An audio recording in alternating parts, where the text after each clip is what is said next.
Question that you may have had is when you watched me linking the sermons to these titles here.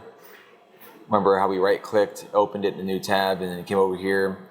It was already all set up like this, and we just added the URL. And it's thinking, okay, well, where did all these come from in the first place? Great question.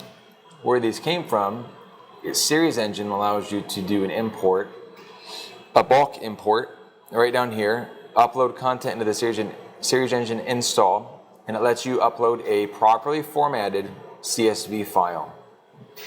Now, how do we make this file? Okay, so the file is pretty much going to look like this, and I'll send this to you. It has to be identical to this. Column A has the message. Column B has the titling of it. Column D, you skip this one. This one has the book. Column D has the dates. Column G has the start date, which the first one and this one will be the same. This number 100 is referring to, it's a series by book of the Bible. 200 is my topic, like characters of the king, so I'll explain that differently. Somewhere else, his name right here goes as far as the messages do. 510 corresponds to his name. I already set this up, don't worry about that. You don't need to change this. You will need to change this. You'll update this, make this a new number based on every new book that you do. So if Ezra, for example, would be number 3, okay? So what we do to get this information here, we go back to the YouTube channel, we go to the playlist, and unfortunately on some of these ones, you have to click on it at first.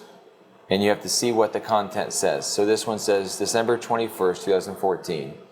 All right, so we know that's when that started, December 21st, 2014. So that and this match, and it's Ezra 1:1 through 5, which is right here. So I already typed that in before this.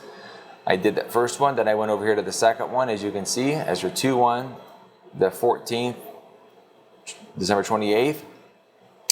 Now I'll go to the third one and show you in the video. So you literally just click on it. Once it populates, pause it. So this is 1/4/2015, 1/4/2015, and it is Ezra 3:1 through 7. No.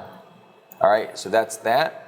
When you're done doing all of these, now you'll see on some of these, you can see the titling already right there, so you can just go down to that number and not have to hit play and all that stuff. But once this list is done, you'll go up here and you'll export this or save it as a CSV file. Now, this one up here is not correct. It needs to literally just be comma separated value all by itself, nothing else next to it.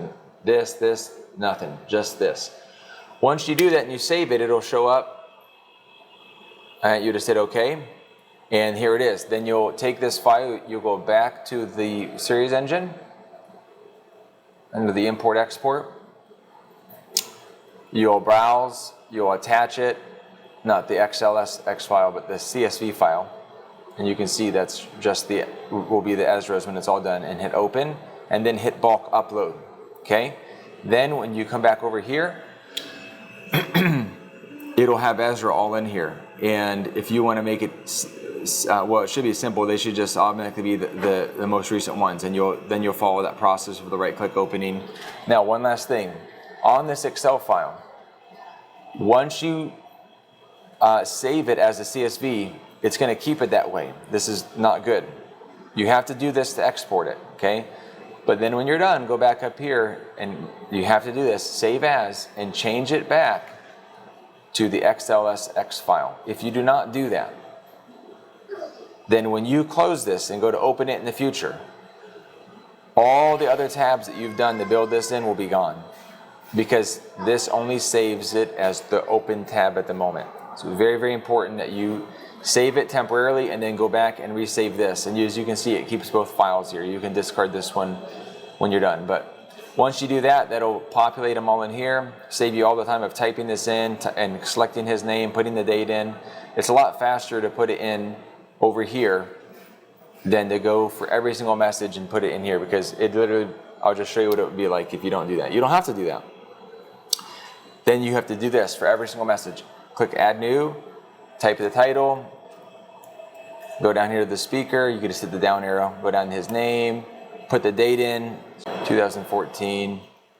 01/12.